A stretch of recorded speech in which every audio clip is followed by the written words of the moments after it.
रे रे मंगरुआ मंगरू धन्यवाद धन्यवाद धन्यवाद। क्या कहता रहा हो धोबी के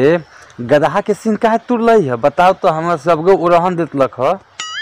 ये सर कर चलता रहा मार के सर कांच पकल काट दियन से बताओ बुलावत तान से जा मर्द कह ना ले बाप रे बाप हम देख मारे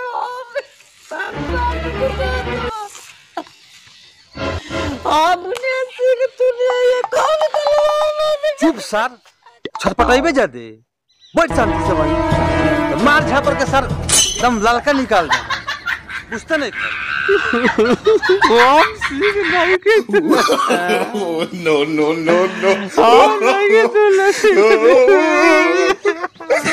चुप बैठ बैठ बैठ अरे यह का करत ले